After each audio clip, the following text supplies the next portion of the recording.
Hola, ¿qué tal? A nombre de Energy les damos la bienvenida en este webinar, que está teniendo lugar este lunes 23 de mayo.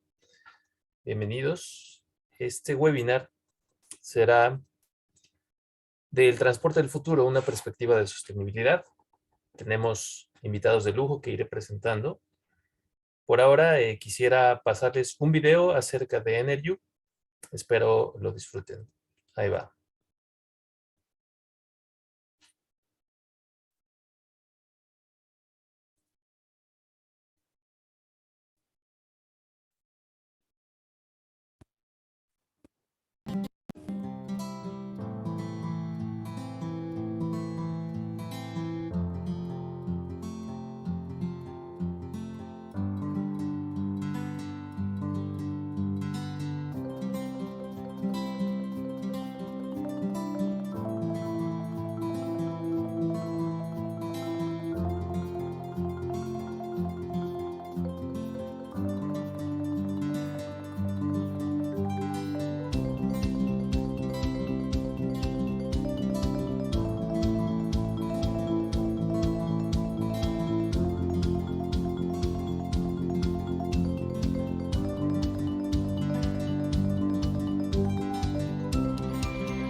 Excelente. Pues este webinar está dirigido a las personas que buscan profundizar su conocimiento sobre avances en la relación al transporte sostenible.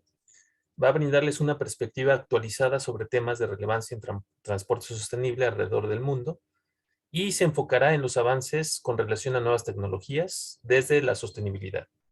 También se enfatiza la importancia en la planeación y el uso de tecnologías para lograr un transporte sostenible con una huella ambiental mínima y cero emisiones.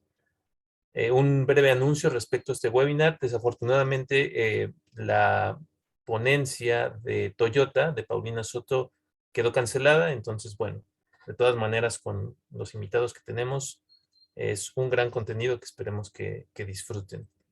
Voy a presentar a nuestro primer panelista.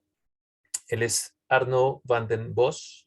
Es licenciado en Ingeniería Electrónica de la Universidad de North Carolina en 2001 y maestro en Ciencias de la Energía en la Universidad de Utrecht, en Países Bajos, en 2010.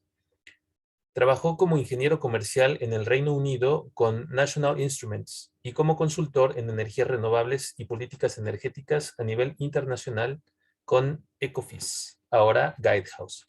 Eso fue de 2010 a 2015. Ahí asesoró empresas, ONG, asociaciones industriales y gobiernos en estrategias de descarbonización, sostenibilidad de biocombustibles y políticas de movilidad sostenibles. De 2016 hasta 2021, Arno fue asesor técnico con la Cooperación Alemana al Desarrollo Sustentable en México, GIS, donde lideró proyectos de innovación tecnológica, desarrollo de mercado y capacitación del sector financiero en temas de transición energética, energía solar, eficiencia energética y fortalecimiento de pymes mexicanas.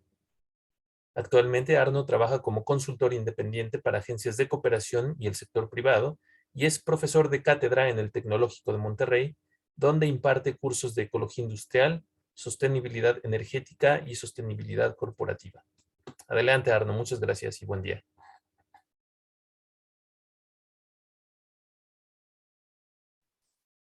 Estás en mute, Arno. Perdón, muy buenos días a todos y todas. Gracias, Alonso y NRU por la invitación y la oportunidad. Voy a compartir mi presentación aquí. Yo les quiero platicar en el poco tiempo, en los 25 minutos que tengo con ustedes, un poquito, primero de un poco el marco que utilizo para comparar un poco las diferentes estrategias de descarbonización del sector transporte en general, y creo que muchas otras prácticas al final se pueden encontrar un poco también dentro de este marco. Y no vamos a gastar mucho tiempo en esto, pero nada más para ayudar un poco a ver cómo nos acercamos a esta problemática y luego pues darles unos ejemplos y enfocarnos en el rol del hidrógeno verde y qué rol está teniendo y qué rol podría tener en el transporte del futuro en diferentes áreas del transporte. Entonces, bueno, el marco global, sabemos que el impulsor principal de la descarbonización del sector es el cambio climático. Cada tonelada que se emite de CO2 pues es cumulativa, y más toneladas emitimos, más aumenta la temperatura promedia. Eso implica que tenemos que llegar a cero emisiones lo más rápido posible, ¿no? Y a nivel internacional los gobiernos se han comprometido a llegar a cero emisiones netas hacia entre 2050, 2070, depende un poco de los escenarios, pero es un poco el reto que tenemos. En el sector transporte, pues hoy todavía la gran mayoría de la energía que se consume es de fuente fósil, principalmente basado en petróleo. De las fuentes renovables, pues tenemos la gran mayoría hoy en día son biocombustibles y un poquito de electricidad verde en los casos donde se haya electrificado. Sigue siendo relativamente poco comparado con otros sectores. El sector transporte pues es grande, se puede incluir muchos subsectores. Los principales en términos de emisiones pues son los vehículos de pasajeros, ¿no? Los coches, carros que andan por todos lados. En segundo lugar tenemos el transporte de carga, los camiones que pues emiten mucho también. Y luego tenemos Arno, en términos... una Sí. pregunta. ¿Estás compartiendo pantalla o es tu intención? Sí. Porque No me la estoy dicen que compartiendo bien. todavía no se ve, pero Una por ahí disculpa. no te preocupes. ¿Dónde está? Correcto, Ok. listo. Eso era la Gracias. mina más... El resto era más... a nivel de contenido es lo que quería compartir. Una disculpa. No te preocupes. Eh, Entonces sí, y en último lugar pues tenemos el sector marítimo de transporte, al final lo que mueve la economía mundial, todos los barcos de contenedores y tankers, etcétera, y la aviación, que son sectores que crecen, el shipping con la economía mundial, y la aviación pues también un sector que crece mucho y que es particularmente difícil de descarbonizar. Entonces, las estrategias para descarbonizar esos sectores son diversas y no voy a entrar en mucho detalle en cada una de ellas, pero en general, según las leyes de las trías energéticas, se empieza con primero reducir la demanda, que puede tener que ver con planificación urbana, ¿no? Asegurar que la gente vive cerca de su trabajo, ¿no? Construir vivienda donde se trabaja y construir oficinas por donde la gente vive. Hay otro enfoque que es enfoque en el cambio modal, es decir, intentar sacar a la gente de sus coches y moverlos hacia el transporte público, moverlas hacia los trenes, moverlos a usar bicicletas, etcétera.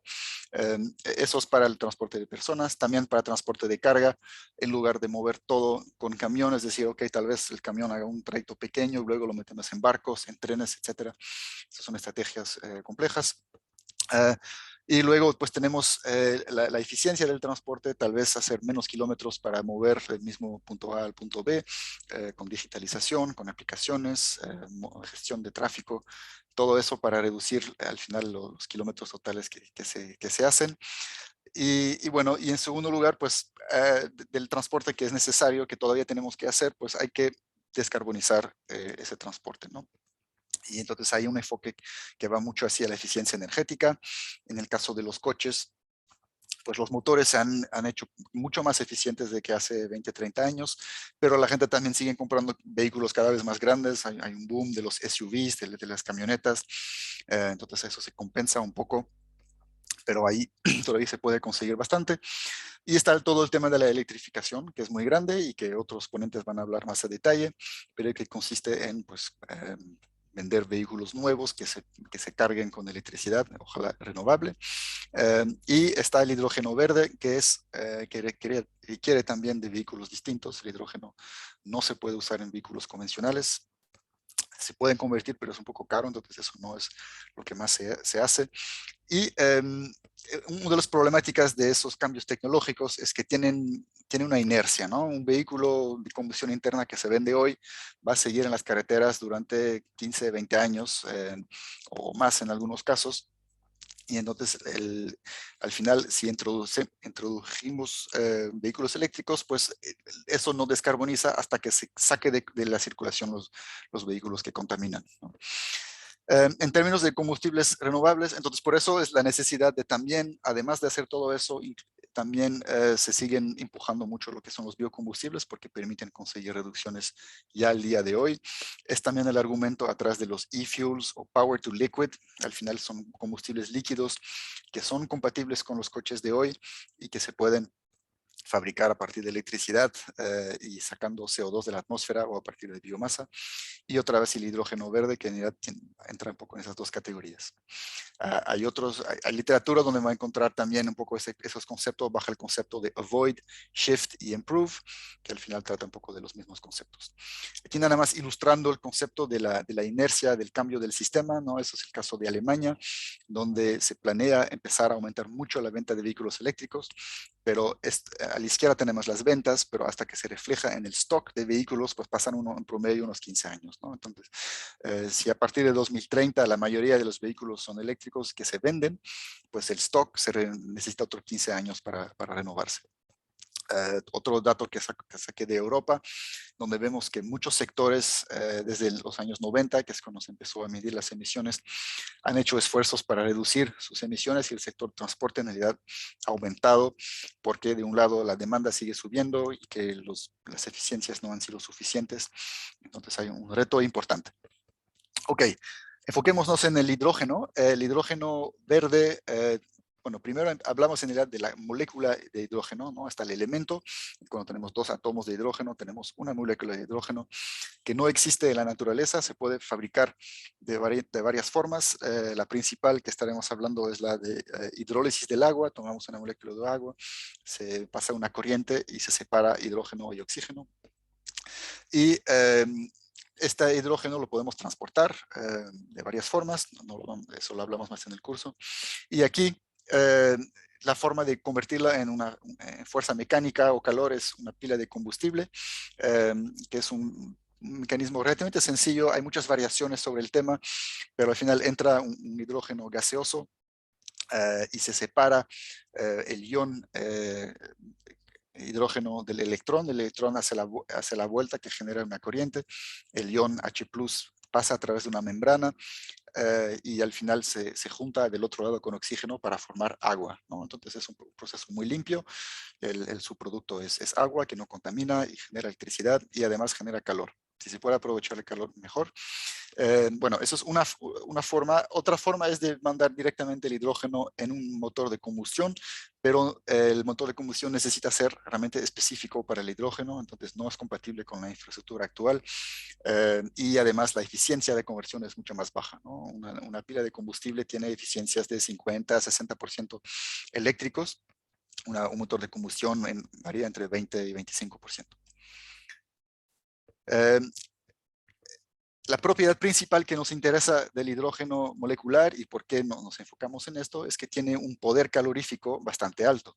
Es decir, la cantidad de energía que tiene en un kilogramo de combustible es 3 veces más alto que la gasolina y eso hace que nos permite que se adapta para diferentes modos de transportes a larga distancia cuando tenemos realmente que transportar con nosotros cantidades grandes de energía. Tiene una desventaja, es que a presión y temperatura ambiental, pues en realidad tiene pocos kilos por volumen, ¿no? Entonces en términos de tuberías necesita un flujo más alto para transportar el mismo volumen. Pero bueno, no vamos a entrar en muchos detalles aquí. Ahora bien, ¿cómo se aplica esto en el transporte? van a leer mucha literatura y muchas promociones de decir nosotros, o sea, el hidrógeno verde se puede utilizar en realidad para muchas aplicaciones.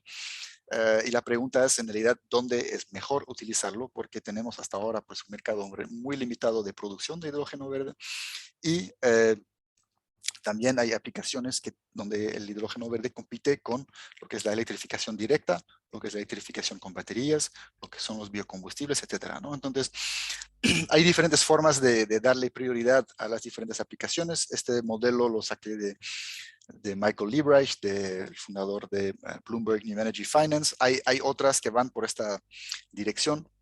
Y lo que ellos dicen es que en realidad el hidrógeno se presta bastante para el transporte marítimo. ¿Por qué? Porque justamente es un sector que es difícil de descarbonizar de otra forma. Para los trenes que tienen que ir a larga distancia y para el transporte de camiones también de larga distancia. Aunque ahí también hay una posibilidad de electrificar, entonces ahí es donde podemos verlo, pero tal vez no es lo más competitivo. Un ejemplo, bueno, el hidrógeno ya lo sabemos desde hace siglos hacerlo y lo conocemos, y la aplicación en el transporte pues también existe desde hace más de 20 años, es un ejemplo de Islandia que produce mucho hidrógeno con geotermia. Y bueno, las ventajas del hidrógeno, primero lo mencioné, es la densidad energética, eso permite pues transportar con nosotros una cantidad muy grande de energía. Otra ventaja es que a diferencia de las baterías, pues se puede recargar en un par de minutos, ¿no? Igual que la gasolina o el diésel, el hidrógeno en cuanto a una batería, pues tarda varias horas en función del nivel de potencia que uno tiene. Pero para, por ejemplo, vehículos de transporte público, pues eso es una gran ventaja, ¿no? Puede hacer mucho más ciclos y no tiene que esperar varias horas para cada carga. Una desventaja del hidrógeno es que si empezamos, es un poco la cadena de valor y la cadena de valor energético, el balance energético, sobre todo la cadena de valor. Si empezamos con un kilowatt hora generado por una fuente renovable, que puede ser solar, eólica, biomasa o incluso gente que habla de nuclear, ese kilowatt hora, ¿cuántos kilómetros nos permitirá avanzar una vez en un vehículo? Y vemos que el hidrógeno, pues, al crear hidrógeno, pues se pierde una cantidad de energía, ¿no? Se pierde casi la mitad de la energía y luego al convertirlo otra vez, perdemos otra vez la mitad de la energía. Esto es una desventaja del hidrógeno frente a, por ejemplo, lo que es la cadena de suministro de electricidad para cargar baterías de un vehículo. Y por lo tanto, yo creo, y muchas personas piensan que, y lo que estamos viendo, ¿no? Los vehículos eléctricos que se venden en su mayoría hoy en día son de batería, pero hay aplicaciones donde en realidad necesitamos tener un alcance muy grande o donde tenemos tal vez una disponibilidad grande de hidrógeno, que puede ser un coproducto de refinerías, etcétera, donde en realidad tiene sentido utilizar hidrógeno. Y hay otras formas de crear también combustibles compatibles con los motores actuales, pero que tienen eficiencias más bajas todavía. No lo vamos a tratar el día de hoy. Y bueno, hoy en día hay países que tienen en algunos casos cientos o miles de vehículos ya operando. Son vehículos eléctricos que tienen adentro una celda de combustible y un tanque que almacena hidrógeno. Pueden ser vehículos personales, pero donde más lo vemos es para el transporte público. Por ejemplo, China ya tiene más de 2.000 vehículos, ¿no? Buses de transporte público que operan con celdas de combustible y planean tener más de 12.000 hacia 2030. En Suiza está haciendo compras, en Latinoamérica tenemos Costa Rica que está liderando, Chile ha hecho estudios y probablemente van a haber algunos, y en Estados Unidos el líder es California, que ya tiene también más de 8.000 vehículos ya operando y varios camiones que operan en el puerto de Long Beach, que es un puerto industrial bastante grande, y esos vehículos pues tienen la ventaja de que son fletes que siempre regresan al mismo punto, ¿no? Entonces solo se necesita una estación de carga y ahí se ahorran la combustión. Les presento a Israel Hurtado, por los que no lo conocen, el presidente de la Asociación Mexicana de Hidrógeno. Esta semana eso fue la semana pasada de paseo por España, en Barcelona, una conferencia. Este es una estación de carga de hidrógeno para transporte público que van a operar en Barcelona. Este es un modelo de un vehículo no me acuerdo cuál modelo es. Existe hoy en día varios fabricantes que ofrecen ya en construcción diferentes modelos. Vemos que los japoneses son ya los líderes, seguido por los coreanos. Y hacia 2025, pues se planea tener por lo menos 31 modelos de vehículos de celdas de combustible disponibles, ¿no? A pesar de todas las desventajas que les mencioné, es un mercado que sí existe y que va a seguir creciendo. Moviendo al transporte de carga, aparte de la ventaja de la densidad de la energía, el volumen que ocupe, pues si queremos electrificar un camión, pues una batería eléctrica ocupa bastante espacio. Esto no impide que Tesla está ya fabricando el Tesla Semi, pero es una ventaja donde el hidrógeno pues, permite tener más espacio disponible para el cargamento del vehículo, ¿no? Eso es importante. Y también es, pues, bueno, mi conclusión y lo de algunos expertos es que el hidrógeno en el sector de transporte de carga se ve prometedor para el transporte de múltiples días, ¿no? Lo que es difícil de planear, si yo tengo un camión que va a hacer miles de kilómetros y que su carrera, pues su recorrido lo ajusto en función de la demanda, pues entonces es difícil planear las estaciones de recarga eléctricas y entonces puede convenir tener ahí una carga larga de hidrógeno.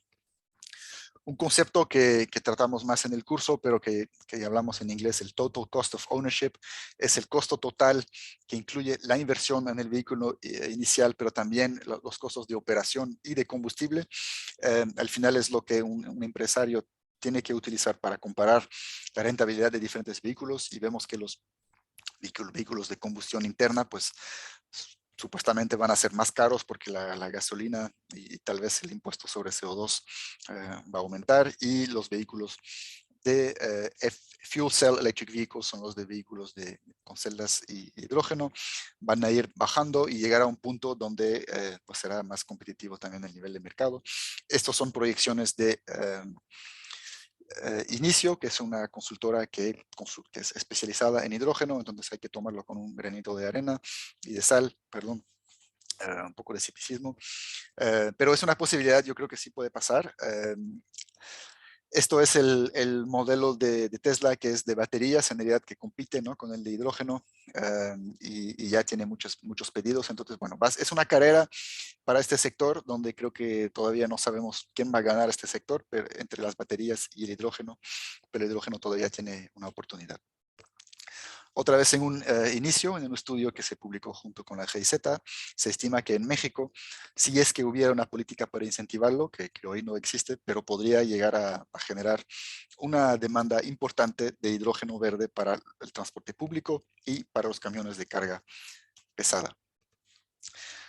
Otro sector que es históricamente muy difícil de descarbonizar, porque cada kilo es un costo adicional, es un peso que hay que transportar, es la aviación, que es difícil no solo por el área tecnológico, sino también porque las políticas públicas son más difíciles, porque si yo le pongo un impuesto en mi país, pues el avión puede ir a cargar su queroseno en un país vecino, ¿no? A diferencia de vehículos de carretera que son más geográficamente centralizados. Y bueno, la descarbonización del sector de la aviación en realidad no es suficiente para reducir a cero el impacto del efecto invernadero. También la generación de gotitas de agua, que es el resultado de la combustión de queroseno, pero también de hidrógeno, genera gotitas que forman nubes, y las nubes de alta altitud en realidad también tienen un impacto de efecto invernadero. Entonces, bueno, pero bueno, se podría reducir de mitad, por lo menos, con el hidrógeno, el efecto invernadero de los aviones.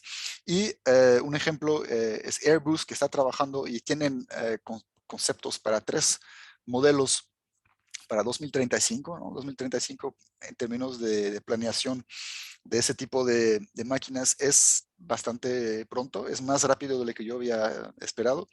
Hay que ver si realmente los salen al mercado o si hay una demanda, eso dependerá de las políticas. Pero bueno, tiene un modelo que es el turbofan, que es interesante porque en lugar de utilizar una electrificación con celdas de combustible, contempla una combustión, ¿no? Es una turbina que quema directamente el hidrógeno, donde el hidrógeno se almacena en tanques. Luego tenemos el turboprop, también en combustión, y hay otro modelo donde no son explícitos, pero yo creo que ahí sí contemplan tener celdas de combustible y usar la electricidad que se generaría ahí para hacer distancias más largas, ¿no? Vemos que hoy en día, ahí otra vez yo creo que para distancias cortas de menos de media hora, una hora, ya hay aviones con baterías que pueden hacer el trabajo, pero para distancias más largas el hidrógeno tiene una ventaja. Y por último, lo que son las naves y bueno, el tren, porque solo tenía un ejemplo, pero en el sector marítimo y fluvial, el sector marítimo es regido por el organismo a nivel internacional, por el IMO, International Maritime Organization, que ya llevan mucho tiempo poniendo límites en las emisiones de sulfuros, ¿no? De partículas de sulfuro y de NOx, y apenas empiezan también, bueno, hay reglas ahora también para reducir CO2, y las tecnologías que se han implementado hasta ahora para cumplir con la reducción de emisiones de partículas, que son el resultado de quemar el fondo de las refinerías, ¿no? Los barcos del océano queman un petróleo tan pesado que tiene que ser calentado en muchos casos para que sea líquido. También es lo que se produce mucho en México y que ahora también se quiere quemar en centrales eléctricas y que se está quemando porque ya no se puede vender. En fin, a nivel de reducciones de CO2, a nivel europeo se planea reducir el total de las emisiones de 70% hacia 2050, eso es bastante ambicioso, y a nivel internacional tiene el objetivo de reducir de 50% las emisiones de CO2 hacia 2050, y sin entrar en muchos detalles, con las tecnologías que hoy en día se están manejando, que son el gas natural comprimido o liquefiado, o el gas natural de origen biogénico, ¿no? El biogás, y las cargas de o enchufar los barcos cuando llegan a los puertos. Todas esas tecnologías en realidad son insuficientes para llegar a esas metas, entonces hay una necesidad de algo que permita descarbonizar, y una de las respuestas podría ser el hidrógeno verde. Hay muchos pilotos que se han contemplado, que se han empezado, que se han estudiado.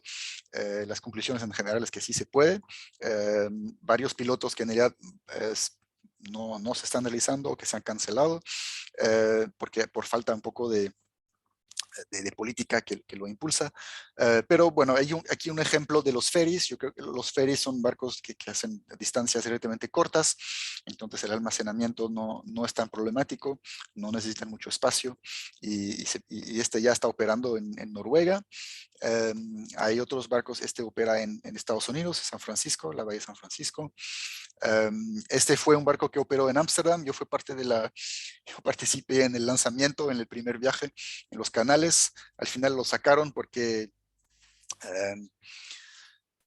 no, bueno, era demasiado caro operarlo, y al final creo que lo está operando con baterías hoy en día, ¿no? Entonces eso muestra también un poco las barreras económicas.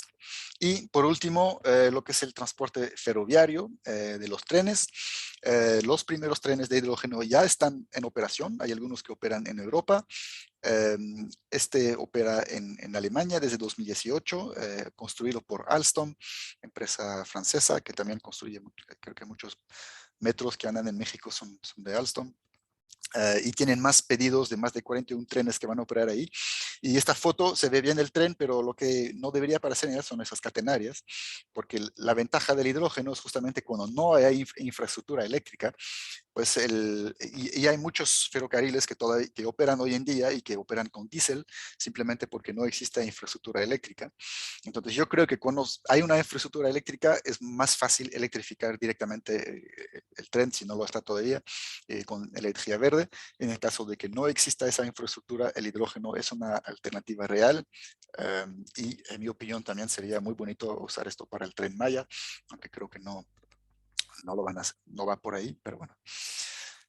Y quería hablar un poco de políticas, sin entrar en mucho detalle. Creo que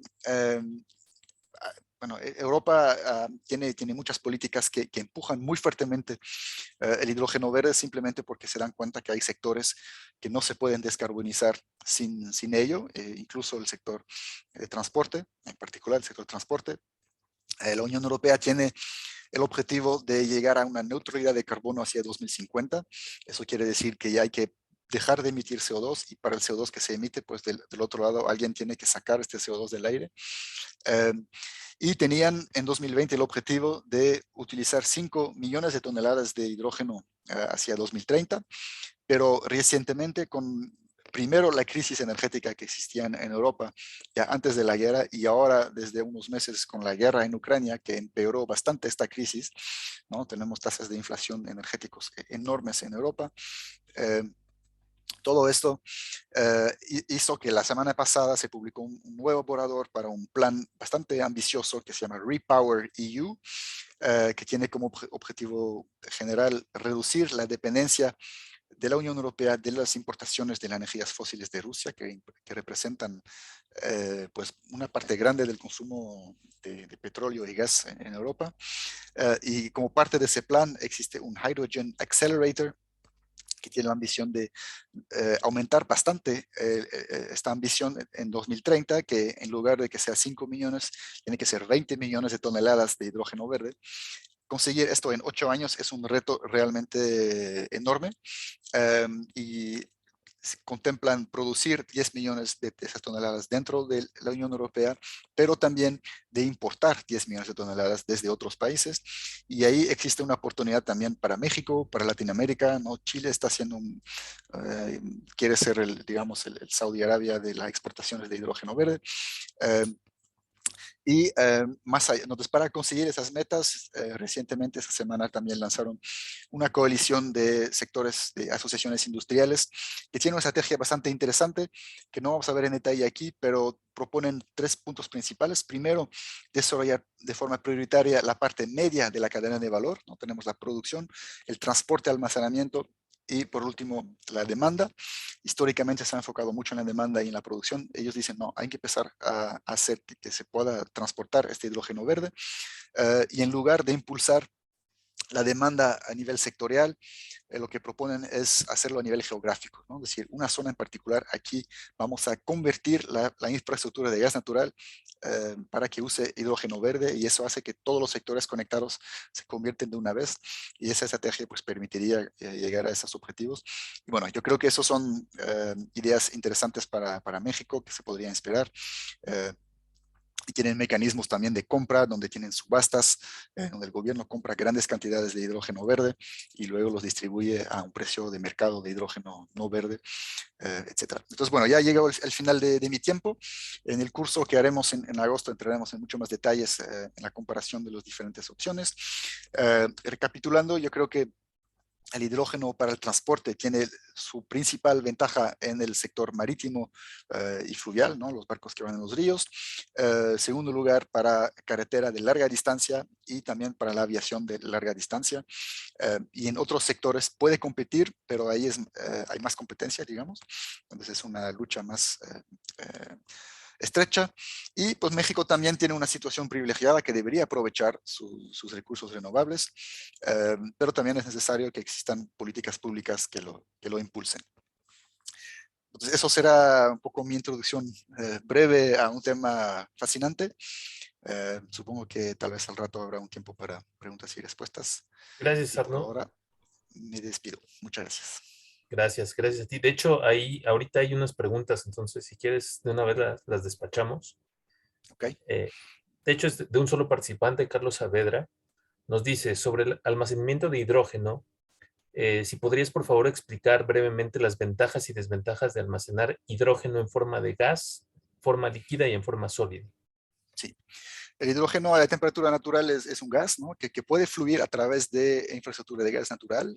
Es compatible, digamos, con los pipelines, con las tuberías, pero es una molécula más chiquita, lo que hace que tiende a escaparse o sea, para que sea compatible entre la infraestructura de gas, se tiene que ajustar las bombas que comprimen el gas y hay unos plásticos que hacen la junción de esos tubers, donde se puede hacer, tiene un costo, pero hay lugares donde está planeando. Para distancias más largas, ¿no? Transatlánticas o transpacíficas, ahí vale la pena convertirlo en amoníaco, y el amoníaco puede ser un combustible, se puede ser utilizado directamente como combustible.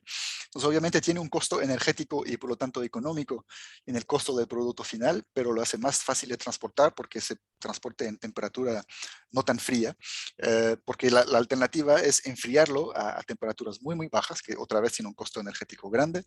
Eh, entonces, bueno, depende de la cantidad y de la distancia a la que quieres transportar tu hidrógeno, y pues ahí hay juegos geopolíticos que tienen un rol, ¿no? Eh, También hay Ok. sólidos, hay formas sólidas de almacenarlo para transporte pequeño, pero yo creo que esto, bueno, técnicamente se puede, pero no es tan rentable. Ya, ya, ya. En el chat rápido, Manuel Rentería nos pregunta, ¿qué tan rentable es una planta de liquefacción en puerto? Pues tiene un costo alto. No, yo no tengo el dato exacto, pero es un porcentaje, creo que estamos hablando de más de 20-30% del costo del producto final, ¿no? Entonces, eh, depende quién lo va a comprar, a qué precio, ¿no? Y eso depende de políticas, depende también del precio del gas natural, ¿no? Con precios de gas natural hoy en día en Europa, por la crisis energética, pues el hidrógeno ya es rentable en sí, ¿no? Pero ojalá, os digo, lo más probable es que esos precios lleguen a un punto donde volverán a bajar. Entonces eh, depende mucho del contexto de mercado y de la infraestructura. O sea, son inversiones muy grandes donde típicamente son inversiones públicas privadas, ¿no? Porque son millonarias, multimillonarias, y tiene que haber un objetivo político para hacerlo. Excelente. Muchas gracias, Arno, por tu presentación. Bueno, le recordamos a los participantes, si quieren saber más, por favor, esténse pendientes del curso que va a haber, como mencionó Arno, de hidrógeno. Abundaremos mucho más en estos detalles. De todas maneras, tendrán su contacto y, bueno, en el chat pueden seguir intercambiando información. Pero muchas gracias, Arno, y nos vemos próximamente. Ahí está, Listo, exacto. gracias a ustedes, y voy a dejar de compartir. Muchas gracias. Muy bien, pues pasamos a nuestro siguiente invitado. Lo voy a presentar. Él es Carlos Jiménez Alonso. Es maestro en Administración y Política Pública por la Escuela de Gobierno y Administración Pública del Tecnológico de Monterrey. Fue titulado como ingeniero industrial por el Instituto Tecnológico de Veracruz y con posgrado de especialista en Economía Ambiental y Ecológica por la Universidad Nacional Autónoma de México. También realizó estudios completos de maestría en Economía en la Universidad de las Américas Puebla. De noviembre de 2019 a la fecha, colabora como consultor investigador en el Consejo Internacional de Transporte Limpio, ICCT, por sus siglas en inglés, en proyectos sobre políticas públicas de calidad del aire, eficiencia en el consumo de combustible, estándares de emisión y renovación y electrificación de flotas, contribuyendo así a la mitigación de las emisiones de gases de efecto invernadero y a la mejora de la calidad del aire en México. En el sector ambiental federal desempeñó diversos cargos entre 2007 y 2019. Por ejemplo, en la Comisión Nacional Forestal colaboró como prestador de servicios profesionales y en la Secretaría de Medio Ambiente y Recursos Naturales, Semarnat, se desempeñó como director de Estrategia Programática Ambiental, asesor en la Subsecretaría de Política Ambiental, director general adjunto de Esquemas de Financiamiento Ambiental y titular de la Unidad de Administración y Finanzas. Finalmente, en la Tesorería del Distrito Federal de 2002 a 2006, se desempeñó como jefe de departamento en la Subtesorería de Política Fiscal y como subdirector de Control de Ingresos en la Subtesorería de Administración Tributaria. En fin, le cedo la palabra a Carlos. Adelante. Alonso, muchas gracias. Muchas gracias a Energy por esta invitación y la oportunidad de compartir conocimiento, ¿no?, mutuamente, y felicitarles por esta iniciativa del aprendizaje de la sostenibilidad y de este webinar en específico. Gracias, Arno, y también Mauricio, por esta invitación y por su conocimiento. Les voy a compartir mi pantalla. por favor me dicen si ya cuando la puedan ver, si me ayudas, Alonso. Ahí yo ya la veo. Sí, al parecer todo bien. Excelente, muchas gracias. Pues miren, mi presentación está dividida en dos segmentos. Uno inicial, breve, en donde quiero hacer pues una breve introducción a nivel global de lo que mi organización, el ICCT, considera la visión hacia 2050 de un transporte limpio a nivel global. Y posteriormente ya nos profundizaremos en la Ciudad de México y específicamente en el sistema BRT, que es el Metrobús, y su inicio en este proyecto, en esta estrategia de electrificación de la flota. Entonces, sin más, les comento muy rápidamente que la misión de la ICCT es mejorar el desempeño ambiental y la eficiencia energética de transporte en tanto terrestre como marítimo y aéreo, y esto con la finalidad de beneficiar la salud pública y mitigar el cambio climático. Nosotros somos una organización de la sociedad civil sin fines de lucro, entonces el conocimiento técnico científico que desarrollamos está dirigido de una manera inicial y principal hacia los reguladores del sector transporte y que tienen que ver con calidad del aire, pero también actores claves del sector. El ICCT en los últimos años ha estado trabajando en desarrollar esta visión de 2050 con el enfoque de lograr los objetivos del Acuerdo de París, ¿no? De cómo el sector transporte se debe enfocar para lograr los objetivos del Acuerdo de París, es decir, limitar el aumento de la temperatura a muy por debajo de los 2 grados centígrados y continuar esta tendencia hacia el 1.5. ¿Qué es lo que observamos? ¿No? Que para el transporte a nivel global significa el despliegue acelerado de tecnología de cero emisiones en todos los segmentos de los vehículos, ¿no? Entonces, transporte terrestre, marítimo, aéreo. Fundamentalmente, ya dirigiéndonos hacia el transporte terrestre, para que los vehículos de combustión interna sean cada vez más eficientes. Esto estamos un paso todavía previo a la electrificación total de las flotas, porque hemos estimado que incluso en los escenarios más optimistas todavía se venderán más de 2.000 millones de vehículos durante los próximos 30 años. Entonces es fundamental, si bien es fundamental, no es suficiente, pero sí que se mejore la eficiencia en el uso del combustible. Y a últimas, bueno, que toda la mayoría de los vehículos deberán de producir cero emisiones en escape y, como bien decía Arno, que sean alimentados por fuentes de energía renovables y neutrales en carbono. Muy rápidamente, esta es una gráfica recientemente elaborada por el ICCT y yo en cada una de mis láminas, en todas las que tienen una referencia bibliográfica, he puesto el vínculo para que puedan referirse a ellas posteriormente. Y muy rápido comentarles que, pues, para estar en compatibilidad de estos 1.5 y 2 grados centígrados, pues hemos visto que la trayectoria, la línea base de trayectoria que tenemos ahorita con las políticas adoptadas en los principales mercados de transporte, pues las emisiones de gases de efecto invernadero medidas desde el pozo de la rueda van a crecer en las próximas décadas y pasar por arriba de los 8 gigatones de toneladas que estamos estimando en 2020 para llegar más allá por ahí de las 11 gigatones. Esto es un crecimiento de más de 30% a partir de ahora. Entonces, claramente hay que adoptar mejores políticas. Esa es la línea roja que está en la parte superior de la gráfica. Sí, se toman en consideración las políticas anunciadas y propuestas por los principales mercados que en este momento pertenecen al Consejo de Transición Eléctrica a Vehículos Cero Emisiones, más el mercado de China.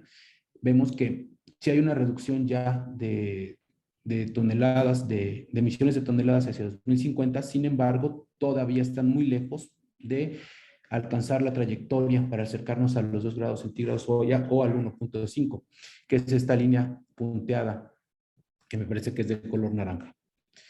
Si estas propuestas, si estas políticas anunciadas y propuestas por los mercados principales que son Europa, América del Norte, esto incluye Estados Unidos y Canadá, China, India y Japón y Corea del Sur, se adoptan a nivel global, entonces encontramos que ya nos encontraríamos hacia el 2050 en esa compatibilidad, en esa alineación con los 2 grados centígrados. Y es aquí importante resaltar que si bien los vehículos ligeros y pesados están, si se adoptan esas políticas, aportando con una proporción 50-50, pues en realidad los vehículos pesados constituyen un porcentaje mucho menor de la flota. Por eso es muy importante también poder apuntar las políticas hacia los sectores que pueden dar un resultado más pronto, ¿no? Entonces, por eso es importante poder diferenciar las dos flotas. Y, perdón, para estar hacia el 1.5 grados centígrados hay que hacer más, y precisamente son estas medidas complementarias, ¿no? Como, sí, acelerar mucho más el ritmo para alcanzar la flota cero emisiones, pero también realinear el mercado de vehículos usados y medidas de shift y avoid orientados también, como decía Arno, a modos menos intensivos en carbono. Esta gráfica nada más quiero mostrarla y ahí está la referencia para que luego la puedan consultar, pero resaltar nada más aquí a México en el panel inferior, cómo es su comportamiento de línea base,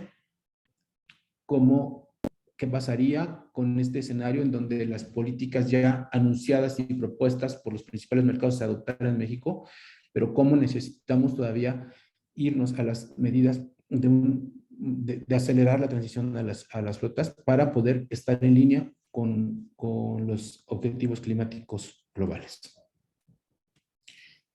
Y pues, perdón por el brinco, ¿no? Pero vamos a irnos rápidamente ya hasta la Ciudad de México y al sistema Metrobús, que es el objetivo de esta presentación, y comentar su estrategia de electrificación. Entonces, a medida de introducción de esta segunda parte, bueno, comentar que la Ciudad de México ya anunció sus planes y programas, ¿no? A través de la Estrategia Local de Acción Climática y el Programa de Acción Climática para pensar en la neutralidad de carbono en 2050, ¿no? Para mandar esa señal de neutralidad en carbono. Y importante aquí resaltar también que también es signante de la declaración de C40 para unas calles libres de combustibles fósiles, en donde hay unos compromisos, se debe decir, no vinculantes, para que a partir de 2025 ya se adquieran, estamos hablando específicamente ya de transporte público, de autobuses, de transporte público, que se adquieran únicamente vehículos de emisiones, y que para 2030 se asegura que una parte, así está definida, importante de la ciudad, del área de la ciudad, se defina como cero emisiones. Entonces, hay un marco normativo que está en el terreno de los planes y los programas, pero que ya da precisamente un contexto para tirar hacia una neutralidad en el 2050. En el caso de Metrobús, fíjense que les iba a poner una referencia a una página que se llama Metrobús Eléctrico, lo pueden googlear y buscar muy fácil, pero no encontré que fuera una página oficial emanada del gobierno de la ciudad, por eso no lo puse aquí, pero lo pueden buscar ahí y les habla ya de lo que es el proyecto de electrificación. Eso lo voy a comentar muy rápidamente ahorita. El proyecto de electrificación para Metrobús inicia, pues desde 2019 tenemos nosotros conocimiento como ICCT, porque hemos tenido la oportunidad de colaborar, ¿no? Apoyando en lo que se nos ha solicitado y hemos podido apoyar, que es precisamente acercar información y apoyo técnico, asesoría desde el inicio. Entonces, tener una línea de Metrobús completamente eléctrica ya es un objetivo que se viene gestando desde el inicio de esta administración, y para esto se pensó primero en la línea 3 de Metrobús, que es la que recorre en este momento de Tenayuca hasta el pueblo Santa Cruz Atoyac, y tiene un recorrido ida y vuelta de 40 kilómetros. En 2020 se trae el primer vehículo prototipo en una conjunción de la empresa operadora de la línea 3, que es MIPSA, del organismo operador obviamente, que es Metrobús, y de en ese entonces la compañía de Utility Engine, que ahora es Vemo, en donde se trae el primer prototipo de vehículo, un 18 metros articulado, de la marca Yutong, que está corriendo desde ese 2020, si mal no recuerdo, en septiembre, y nosotros como ICCT hemos tenido oportunidad de estarlo monitoreando. Desde diciembre de 2020 ya tenemos un sistema de monitoreo en él, entonces hemos podido captar información, y posteriormente esta misma asociación de empresas y gobierno hacen que en 2021, en julio, empiecen a operar otros 9 autobuses completamente eléctricos de las mismas características. Bueno, se tiende y está la idea de que precisamente a finales de este año, para que al arranque del siguiente ya se tenga una flota de aproximadamente 60 autobuses corriendo en esa línea 3, todos eléctricos, y ya vaya mayoritariamente a ser una línea completamente eléctrica, para que posteriormente, cuando la renovación de los autobuses sea necesaria, así se complete ya el 100%. Pero se espera que para el año que entra, el 75% de los autobuses que corren por esa línea, pertenecientes a la línea 3, ya sean eléctricos. Y en general, la flota de Metrobús, que aquí está esta lámina, de acuerdo a su renovación, que es una política de cada 10 años, es decir, los autobuses no pueden tener más de 10 años de antigüedad, se renueven ya hacia vehículos eléctricos. Entonces, ese es el objetivo. Nosotros, obviamente, tenemos toda la fe y la esperanza de que se logre. Entonces, estamos esperando que hacia el final de esta década, más de 500 vehículos del sistema de BRT de la Ciudad de México se vuelvan eléctricos. Nosotros, ¿cómo analizamos en esta primera parte del proyecto que estamos haciendo? Pues analizamos a nivel de ruta, además de la información que pudimos recopilar del vehículo eléctrico. También pudimos apoyar y nos permitieron tener información de otros 2 vehículos a diésel. Esto los monitoreamos desde 2020 para poder generar este análisis a nivel de ruta y desarrollar un ciclo de manejo de la línea 3, es decir, ver cómo se comporta en promedio en sus recorridos, principalmente cómo se ve en papel. Bueno, se ve en distancia versus paros, arranques y velocidad, ¿no? Eso es como se ve un ciclo de manejo, para que esto nos sirva como base para tener esto es un subproducto, para que después tener otros productos como el costo total de propiedad, analizando diferentes tecnologías, y también una modelación de emisiones. ¿Qué es lo que encontramos? Bueno, la metodología es precisamente lo que les estaba yo comentando ahorita. Entonces, pues eso, esta lámina lo refleja. Se analizaron, como les digo, 3 escenarios con diferentes tecnologías. En este momento la línea 3 bueno, en este momento ya no, porque tiene 9 vehículos propios de la línea 3 eléctricos, más uno que es el prototipo que llegó desde 2020, ya son eléctricos, pero los demás vehículos ahorita siguen siendo Euro 5. Entonces, esos 3 escenarios de renovación de flota, pues partió primero de escenario de continuar con compra de Euro 5, un segundo escenario con compra de vehículos Euro 6. Estos son estándares de emisión de contaminantes locales, en donde pues Euro 6 es la mejor opción hasta este momento de tecnología de control de emisiones, en donde tenemos una gran reducción de contaminantes como los NOxes o el material particulado. Y una tercera opción, obviamente, el vehículo a batería, en donde, bueno, pues obviamente en el escape ya no hay emisiones, y que hacemos aquí un énfasis en precisamente ver la disminución de emisiones de gases de efecto invernadero, considerando también la totalidad de las emisiones desde el pozo hasta la rueda, ¿no? Well to wheel, del pozo al tanque y del tanque a la rueda. Entonces se elaboraron para los 3 escenarios, análisis de emisiones y el TCO.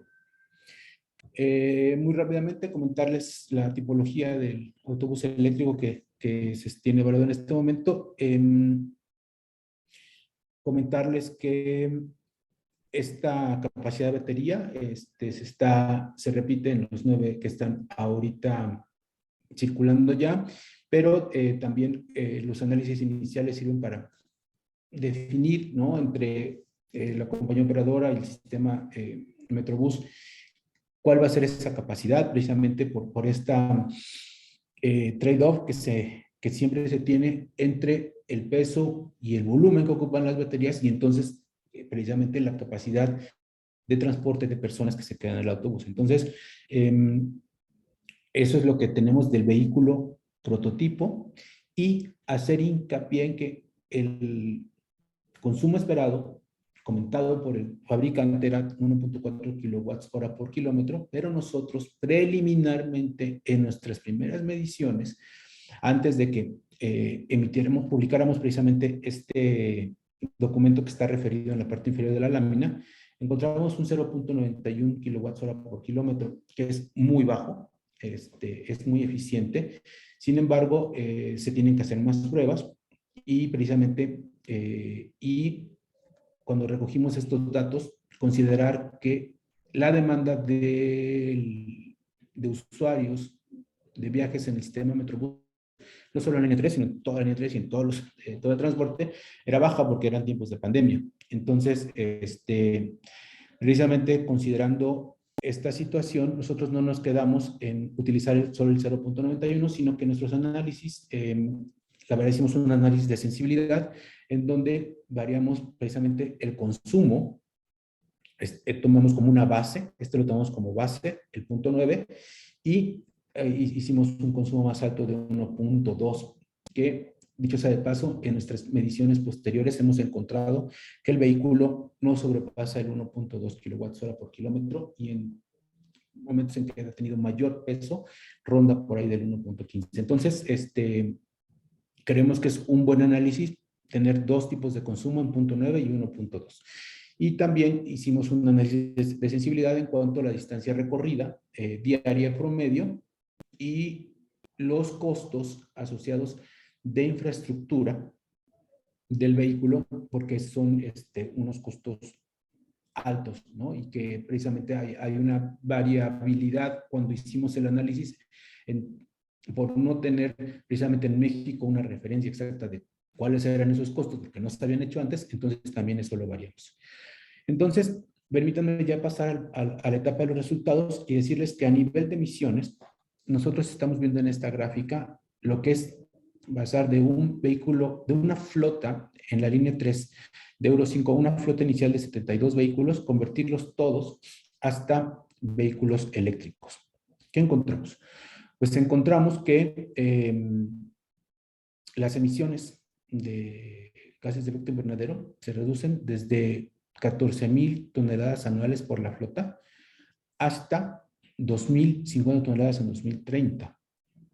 Y las líneas con los puntos blancos o los círculos blancos son los vehículos eléctricos que van de 0 en 2020 hasta los 72 en 2000, bueno, desde 2029 se espera que ya sean los 72, y los vehículos negros que están en la parte superior se reducen, ¿no? Entonces es ese cruce, y vemos cómo desde que se están intercambiando los primeros 10 vehículos, ya se reduce fuertemente la emisión, que ya es en el año 2022. Nosotros lo teníamos para después, pero, no, perdón, en el año 2021, y como esperamos en 2022, ya que la flota se vaya a ese 75% de eléctricos. Entonces, la disminución posterior de las emisiones de gases de efecto invernadero en los vehículos eléctricos, que es estas barritas azules que se van disminuyendo con los años, responden a que también introdujimos la variable de la matriz energética. Pudimos ocupar el promedio del país, pero con base en las metas de gobierno de México para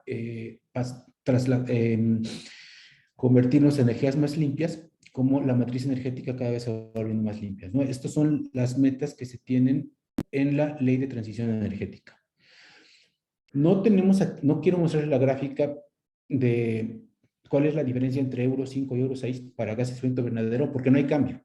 ¿Saben? Está vinculada al consumo de combustible, al consumo de diésel. Entonces, se espera que el rendimiento en este análisis y basado en la evidencia y en la información que tenemos al momento, no quisimos pensar en una mejora de eficiencia en el consumo de combustible al pasar de Euro 5 a Euro 6. Entonces, al considerar que son las mismas, entonces en gases de efecto invernadero, el Euro 6 no da un mejor resultado. Para emisiones de NOxes, en esta gráfica es un poquito más compleja porque sí tenemos ya aquí las tres alternativas. Tenemos el eléctrico, tenemos el Euro 5 y el Euro 6. Entonces, ahora las barritas azules que ven hacia el fondo, cuando ya se hace la transición de las flotas, ya son Euro 6, y podemos ver que hay una gran reducción de las emisiones. Sin embargo, la reducción por vehículos eléctricos pues es a cero, ¿no? La reducción de contaminantes locales, de contaminantes del aire, con el vehículo eléctrico, porque son en el escape, son a cero. Entonces, aun cuando el Euro 6 tiene un muy buen resultado, un excelente resultado, lo ideal es irte hasta eléctrico, ¿no? Aunque queríamos mostrar precisamente esta diferencia. Lo mismo ocurre con el material particulado. Ahora, en el material particulado, aquí quiero hacer una explicación un poquito más detallada, porque lo que estamos viendo en la gráfica es en términos de masa. Es decir, lo que estamos viendo en las barras azules es el Euro 6, pero en masa, es decir, medido en las unidades que se venían midiendo desde hace ya varias décadas, pero cuando se miden el número de partículas, el Euro 6 es sumamente eficiente y reduce hasta un 99%. Entonces, también es una buena alternativa. Sin embargo, siempre es mejor la alternativa eléctrica porque se va a cero. Como ven, la emisión del vehículo eléctrico está en color verde, que simplemente no aparece, ¿no? No se ve porque no existe. Y Carlos, entonces ya, sí. rapidísimo, ¿ya eras a tus conclusiones? Ya, nada más quiero mostrar el TCO. Excelente, excelente, gracias. Entonces, en el TCO decirles que este es el escenario intermedio en donde estamos simulando primero un proyecto de 10 años y otro proyecto a 15 años, en donde nosotros encontramos que el costo total de propiedad para el vehículo eléctrico es mejor, ya sea en un escenario de 10 años, pero es sin duda ya la alternativa para 15 años, que es una vida útil ya que se tiene programada para los vehículos eléctricos con un recambio de batería a media vida de los 7 a 8 años. Entonces, es una tecnología de la eléctrica en los autobuses que ya está lista para mercado y que precisamente por eso ya se puede avanzar hacia allá. El problema es que, pues sí, el CAPEX, ¿no? Que es la parte baja de las barras que es en azul. Entonces, hay que ver la manera de cómo financiar el inicio del proyecto, porque hacia el final de la vida útil va a ser más barato. Entonces, me voy a brincar las láminas que eran del análisis de sensibilidad, pero decirles que incluso en los escenarios más caros, más que estamos hablando de una carga no en el horario nocturno, sino pasarnos a una carga en el horario ya no pico, pero sí intermedio, y de un costo de infraestructura alta, con que el vehículo recorra 250 kilómetros al día, es suficiente para que el costo total de propiedad haga paridad con el diésel. Eso es para proyectos a 10 años, pero como decía, para 15 años, en cualquier escenario es mejor. Entonces, mi conclusión simplemente es que hay que acelerar el ritmo, hay que acelerar el ritmo El futuro del transporte es eléctrico, sin duda. No hay de otra. Ya se está dando. Es necesario, pero hay que hacer el ritmo tanto a nivel global como a nivel local. Muchas gracias por su tiempo. Muchas gracias, Carlos. Excelente presentación. Le recordamos al público, hay una pregunta que te la escribiré ahí por el chat. Si quieres contestarla hacia el final, podemos abrir ese espacio específico para preguntas y respuestas, o si quieres también podrías irla contestando en el chat mismo, pues. Pero bueno, ahí está esa consideración. Y muchas gracias por tu presentación, Carlos. Gracias, Alonso. Presentamos a nuestro siguiente ponente. Él es Daniel López de eDrive. Es justamente cofundador de esa empresa, líder empresarial y emprendedor con más de 10 años de experiencia en ventas, marketing y desarrollo organizacional en el ecosistema de movilidad eléctrica. Tiene un MBA enfocado a gerencia estratégica de la EGADE Business School y un BA en comunicación corporativa del Tecnológico de Monterrey. Sus áreas de especialización son ventas, marketing, relaciones públicas, desarrollo de negocios, gestión del cambio, estrategia, consultoría, coaching y desarrollo de liderazgo. Adelante, Daniel. Gracias. ¿Qué tal? Muy buenas tardes. ¿Cómo están? Muchas gracias por el espacio. Muchas gracias a la invitación al equipo de EnerU. Bueno, pues si quieren, sin más preámbulo, empezamos.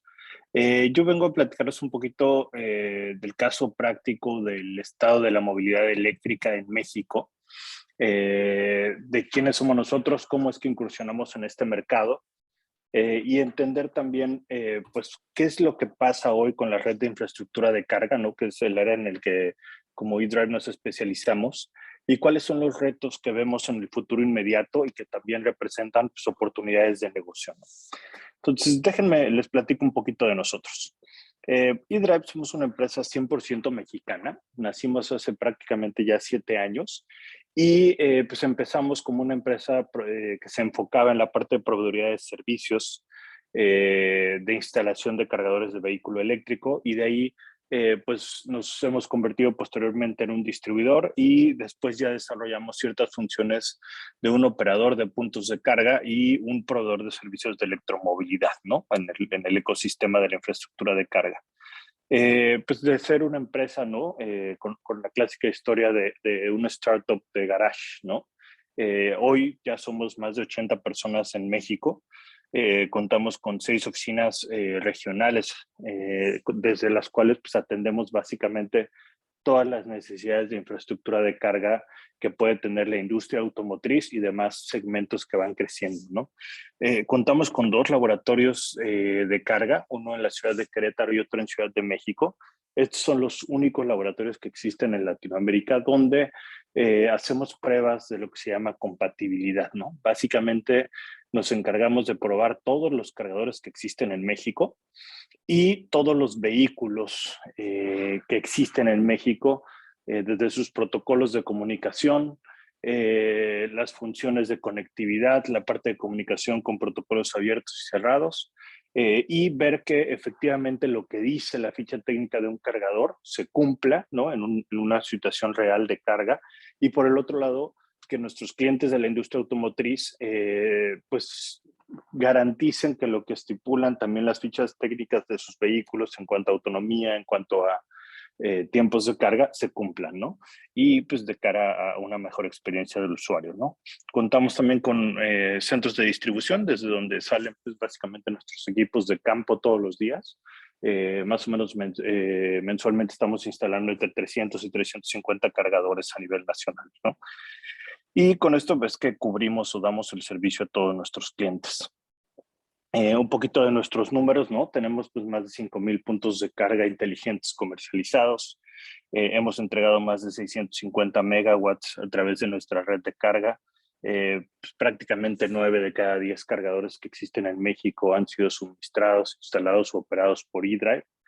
Y pues hemos facilitado que se dejen de emitir más de 70 millones de kilómetros cero emisiones, ¿no? Esto es un poquito de nosotros. Como les comentaba, somos una empresa pues 100% mexicana y que estamos muy orgullosos de participar de este entorno de movilidad eléctrica, ¿no? Ahora, déjenme les platico un poquito de cómo se ha desarrollado la industria, ¿no? hay una diversidad hoy importante de segmentos, ¿no? Donde empezamos por la parte de la industria automotriz, que fueron los primeros que empezaron a requerir infraestructura de carga para los domicilios de sus clientes, posteriormente para la electrificación de sus agencias, y después fueron un paso más allá con la parte de electrificación de sus redes de carga. De ahí esto se fue expandiendo hacia nuevos entornos de negocio. Uno lógico pues es la parte de utilities, ¿no? Donde sabemos que hoy existe un programa de la Comisión Federal de Electricidad que se llama CFE Electrolineras, que fue el primer programa en México que buscó la creación de una red de carga de 100 puntos, ¿no? La cual nosotros superamos un 92%. Y de ahí pues han salido nuevos jugadores como franquiciatarios y empresas de tradicionalmente gasolina que empiezan a innovar, a incorporar estos modelos de negocio, ¿no? De ahí pues hemos entrado también en lo que conoce como la parte de carga de oportunidad, y hemos visto cómo los grandes desarrolladores, administradores de inmueble, constructoras y corporativos, ¿no? Que tienen políticas o planes de sustentabilidad, pues empiezan a incorporar flotillas eléctricas o dar la posibilidad a sus trabajadores, ¿no? Y esto pues va sumando al entorno de movilidad. Y más recientemente, sobre todo impulsado desde la pandemia del COVID-19, el e-commerce detonó un segmento que en México había estado dormido, ¿no? Que es la parte de flotillas y logística.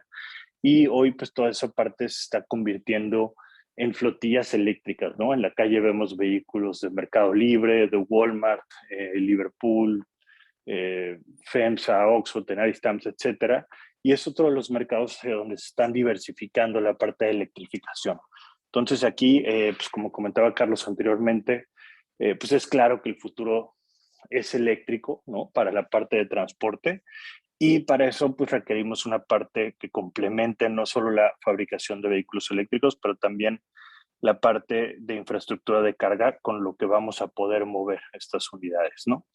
Entonces, primero, pues, ¿qué es lo que nos sustenta este argumento sobre que el futuro es eléctrico? Hoy, tan solo este año, tenemos comprometido en el mundo una inversión de más de 200,000 millones de dólares para desarrollar tecnología e infraestructura de carga, ¿no? Y esto va creciendo en doble dígito año con año, ¿no? No hay una automotriz en el mundo que actualmente, tanto para segmentos de pasajeros, de mercancías, transporte pesado, no haya anunciado sus planes de convertir parte de su line-up o de su oferta disponible al mercado en eléctrico. Y no hay ninguno que no se haya comprometido por menos del 25%, no más allá de 2030, ¿no? ¿Esto qué es lo que nos quiere decir? Pues que el futuro de la movilidad sin duda es eléctrico, ¿no? Y esto abre un panorama, un abanico de oportunidades importantes, ¿no? Tenemos que entender también cómo esto está permeando hacia todos los segmentos. Este es solo únicamente el caso en México, ¿no? Nosotros cuando empezamos, solo existían dos modelos de vehículo eléctrico en México, básicamente Nissan Leaf y por el otro lado el i3, ¿no? Vehículos enfocados a ciertos segmentos de negocio y con un ticket de venta elevado. ¿Qué ha pasado en nuestros últimos 6 años? Que hoy contamos con más de 50 vehículos electrificados en México y que tan solo en este año llegarán 10 más. Y hoy, aunque todavía no son accesibles hacia todos los bolsillos, sí son accesibles o ya cubren las necesidades de todos los segmentos de negocio.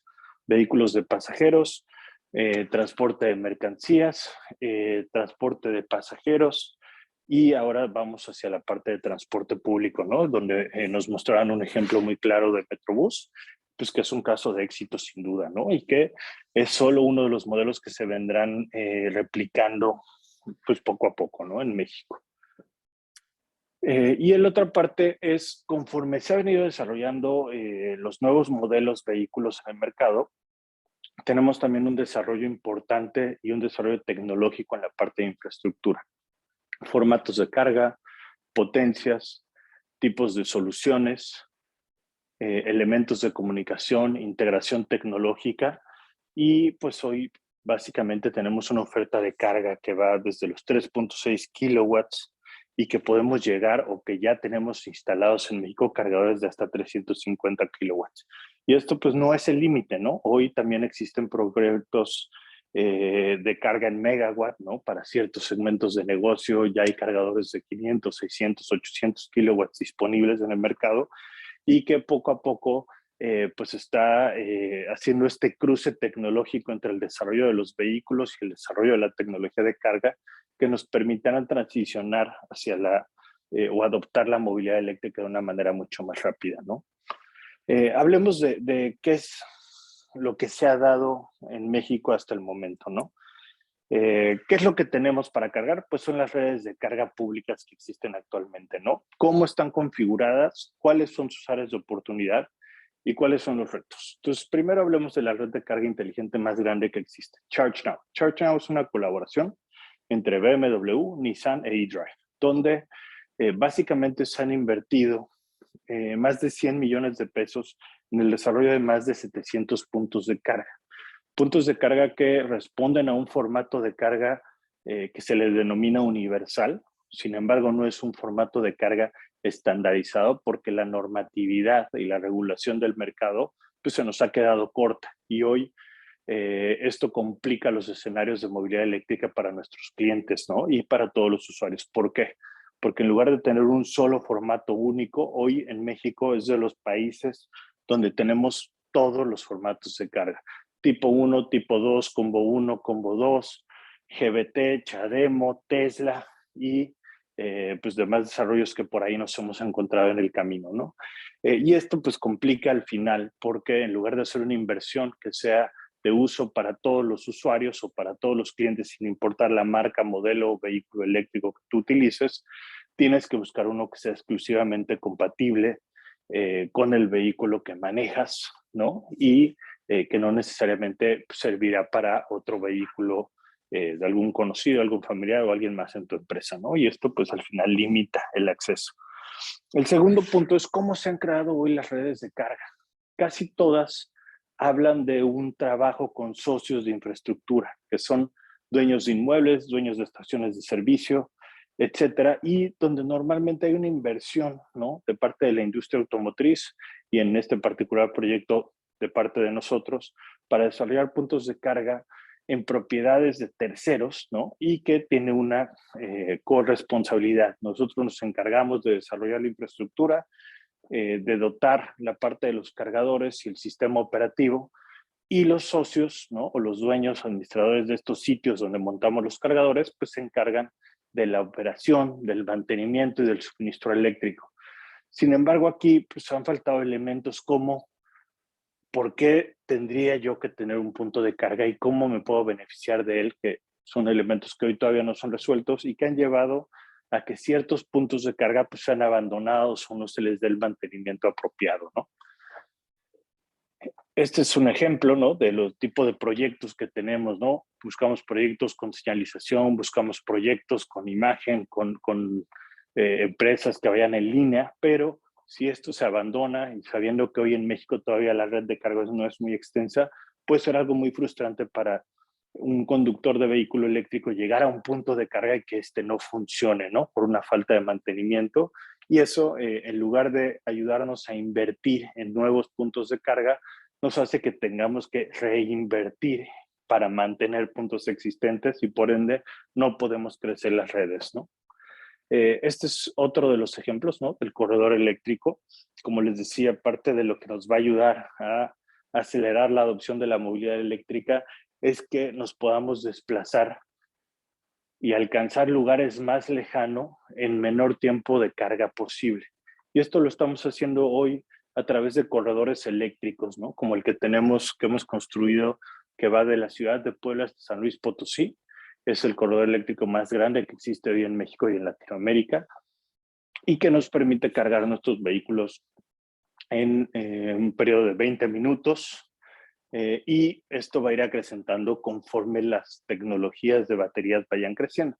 Este modelo de negocio lo iniciamos cuando las potencias de carga eran de 50 kilowatts. Hoy tenemos vehículos que cargan a 100, 150, 200 y hasta 350 kilowatts y que por ende necesitarán eventualmente un desarrollo de infraestructura más robusto para reducir el tiempo de carga, ¿no? Y pues este tipo de ejercicios nos empieza a ayudar a salir de que el vehículo eléctrico es solo para un uso urbano y nos lleva a empezar a conectar ciudades y por ende también traslados de mercancías y de personas a una escala mayor, ¿no? Que nos permitirá ir acelerando nuevamente la adopción de movilidad eléctrica, ¿no? Otro programa que ha sido un parteaguas para México ha sido el programa, por ejemplo, de Tesla Destination Charging. Seguramente alguno de ustedes ha visto en algún centro comercial, un restaurante, un hotel, puntos de carga de Tesla, donde Tesla pues, hizo algo muy importante para el mercado. No solo desarrolló infraestructura con su formato de carga, sino que todos esos sitios los acompañó con infraestructura de carga universal o lo más cercano a, permitiendo que todas las marcas puedan cargar en estos sitios y por ende todos los usuarios de un vehículo eléctrico, ¿no? Este programa pues contó con la construcción de más de 1,500 puntos de carga, muchos de ellos en configuración de 2 cargadores Tesla, un cargador universal, y contó con una inversión de más de 50 millones de pesos que está distribuida a nivel nacional, ¿no? Aquí les comparto algunos de los ejemplos, ¿no? De estas instalaciones que, como les digo, seguramente los han visto. Y esta red se ha enfrentado al mismo problema de ChargeNow, ¿no? Al final es un compromiso que Tesla hace con ciertas ubicaciones y las ubicaciones son responsables del mantenimiento de estos puntos de carga y del suministro de energía eléctrica. Pero mismo caso, al no encontrar ellos un modelo de negocio detrás de esta infraestructura, al no poder encontrar un valor agregado más allá de tener el cargador sin ningún coste, pues se fueron abandonando, ¿no? Entonces tenemos hoy un porcentaje de estos sitios, de estos más de 1,500 puertos de carga instalados, que tienen un grado de deterioro o que pueden estar en un mal funcionamiento o de plano dados de baja, ¿no? A esto pues también sumamos otro esquema de negocio, ¿no? Que es la red de supercargadores de Tesla, ¿no? Como ustedes saben, es un esquema de negocio cerrado, ¿no? Que sirve, al menos en esta fase para México, única y exclusivamente para sus clientes. Y esto pues va acompañado del reto a través de la estandarización, ¿no? En mercados como China, en mercados como el de la Unión Europea, pues Tesla es obligado actualmente a que sus supercargadores no sean del formato de Tesla, sino de un formato universal para que cualquier usuario, sin importar la marca del vehículo eléctrico, pueda usar esta infraestructura de carga. Ahora, aquí la diferencia es que sí con un costo, pues Tesla hoy es la única marca en México que cobra el servicio de carga y tiene, por ende, un beneficio económico de seguir creciendo y creando su red de carga, ¿no? Esa es una diferencia importante, ¿no? De ahí, pues otro de los programas más recientes que se están creando, pues es la parte similar a lo que hizo Tesla, pero ahora con Porsche, con su programa de destinos de carga, ¿no? Donde en ciertas ubicaciones que van en línea con el perfil de los lugares que visitan y que conducen sus clientes, están montando cargadores de una potencia que llega hasta 80 amperes, ¿no? Que son como 19.6 kilowatts, que es una carga que permite sus vehículos, ¿no? Sobre todo Porsche Taycan, y esto pues va sumando con las otras redes, ¿no? Para poder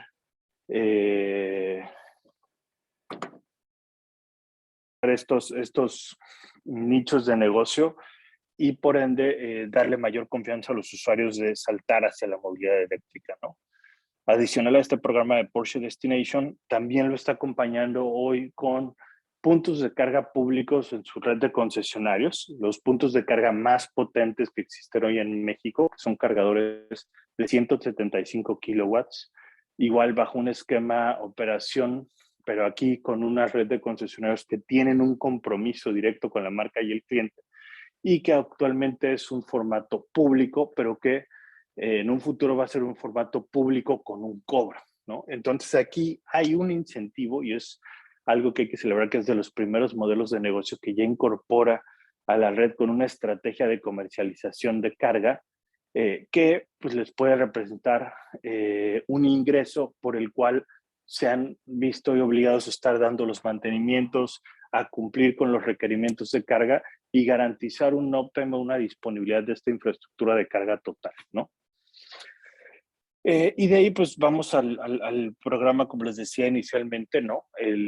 la otra red de carga que existe en México y la única que tiene una inversión que no viene de la iniciativa privada, sobre todo de la industria automotriz, es la red de carga de la Comisión Federal de Electricidad. Este es un caso interesante porque de la mano con la industria automotriz se creó un business case para bajar a través del FOTEACE dinero para el desarrollo de la primera red de carga pública. Como ustedes saben, estos fondos nos ayudan a probar modelos de negocio que después pueden ser replicados ya con inversiones propias del Estado o de privados, y pues nos ayudó a montar los primeros 100 puntos de carga operados por el gobierno a través de nosotros, donde se contaron con 16 cargadores rápidos de 50 kilowatts, o se cuentan, y con 84 puntos de carga distribuidos entre pues, centros comerciales, zonas de esparcimiento, algunos centros de atención a clientes de CFE, y de nuevo, ayudando a fortalecer el caso de que hay puntos de carga disponibles en México y de que circular en un vehículo es posible, ¿no? Aquí algunos ejemplos, ¿no?, de los puntos de carga. Y ahora sí vamos hacia la parte de retos y oportunidades. Y disculpen si voy un poquito rápido, pero sí que tengo la agendita un poquito apresurada.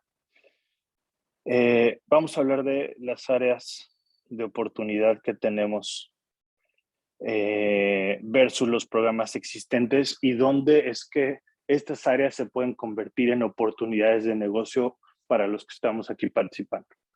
Primer elemento es que todas estas redes de carga, el fondeo es totalmente de privados, y al momento de que los socios de infraestructura no ponen ningún peso, no tienen ningún interés que defender, ¿no? Entonces aquí estamos hablando de que los mejores modelos son aquellos que son de coinversiones, ya sea con asistencia de programas para desarrollo de infraestructura del gobierno, ya sea con participación de empresas que pudieran tener interesantes puntos de carga, como pueden ser los grupos gasolineros, los grandes desarrolladores inmobiliarios, para hacer coinversiones y por ende proteger intereses de uno o más jugadores que estemos involucrados en el desarrollo de un mismo sitio de carga, ¿no?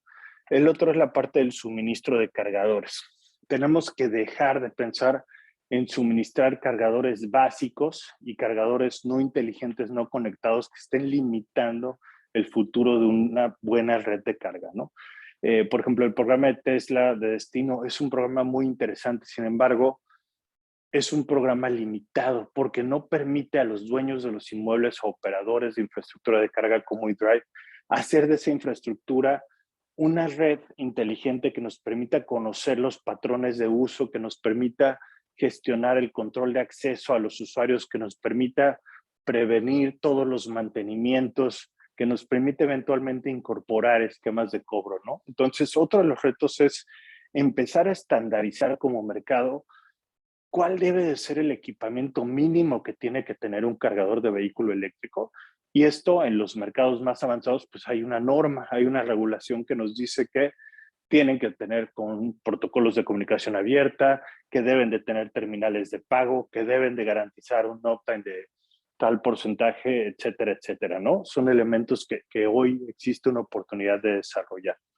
La parte del suministro eléctrico. Hoy no existe a nivel de compañías eléctricas un proceso claro de cómo puedo yo contratar potencia para alimentar mi infraestructura de carga de vehículo eléctrico. Y esto pues es algo que nos limita. ¿Por qué? Porque en la construcción de sitios de carga no tenemos certeza hacia nuestros clientes y hacia los usuarios finales de cuándo va a quedar listo un nuevo punto de carga funcionando. Siempre que tenemos que construir una subestación, siempre que tenemos que hacer nuevos contratos, pues dependemos de la voluntad de la Oficina de Planeación Local de la Comisión Federal de Electricidad de cada zona. Y esto es sumamente complicado y nos da incertidumbre al momento de querer desarrollar programas de infraestructura de carga, pues no sabemos cuándo vamos a tener online nuestra estación de carga, cuándo vamos a empezar a poder cobrar por el servicio, cuáles son los requerimientos mínimos y por ende poder calcular nuestro CAPEX de manera efectiva, ¿no? Entonces aquí tenemos también un rezago donde necesitamos un apoyo normativo y de requerimientos sobre cuáles son los requisitos para poder construir una estación de carga y diferenciarla por las potencias que requerimos, ¿no? El tamaño de la subestación, la energía que vamos a consumir. El siguiente esquema, digamos, que ha fallado en estos programas existentes es contar con OPEX. Todos pensamos en el CAPEX. ¿Cuánto cuesta el cargador? ¿Cuánto cuesta instalarlo? ¿Y cuánto cuesta, sobre todo, brandearlo y hacer el evento para ir a cortar el listón? Sin embargo, no nos ponemos a pensar en cuál es el costo de operar este equipo, cuáles son las necesidades, el software, los operadores, los spare parts. Toda esta parte es carente hoy en los programas actuales de infraestructura de carga que tenemos que resolver, ¿no? Parte de mercados secundarios.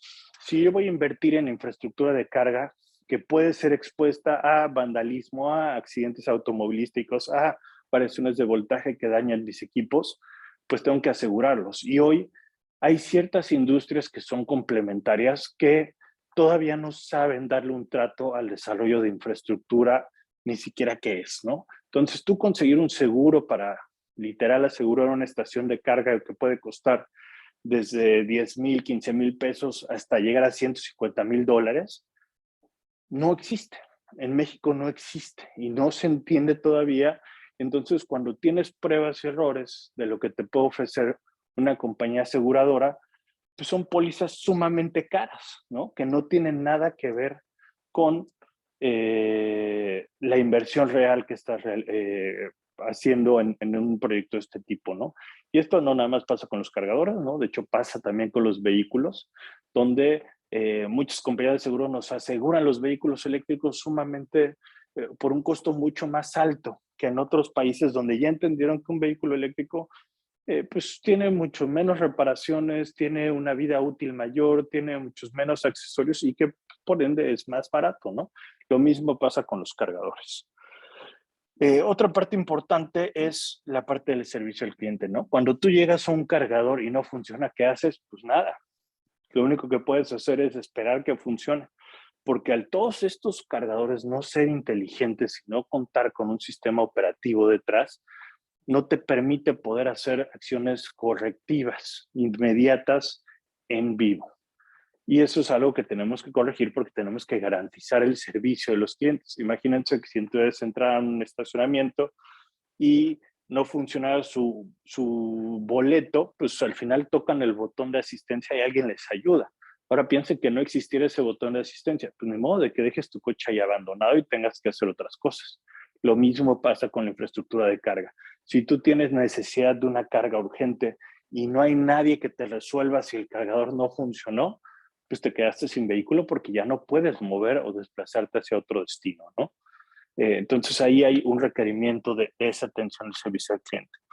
La otra parte pues, es el branding, ¿no? Hoy todo mundo señaliza su estación de carga como quiere. Deberíamos de tener una identidad regulada que nos permite identificar, sin importar dónde estemos, un punto de carga y qué elementos debe de tener de señalización, ¿no? Y pues finalmente el ingreso. O sea, tenemos que sentar las reglas para poder hacer del negocio de la infraestructura de carga un ingreso complementario o un verdadero negocio, ¿no? Hoy tenemos algunas publicaciones de la CRE donde nos dice que es posible cobrar, que hay incentivos, sin embargo no tenemos las reglas del juego.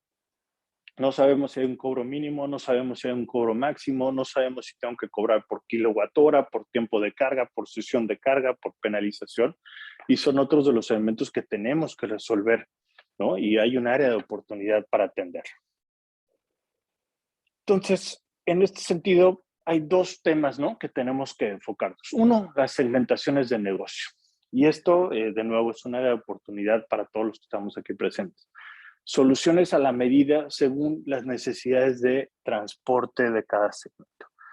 Los segmentos empresariales y de flotillas, ¿no?, la carga pública y las secciones residenciales y multifamiliares.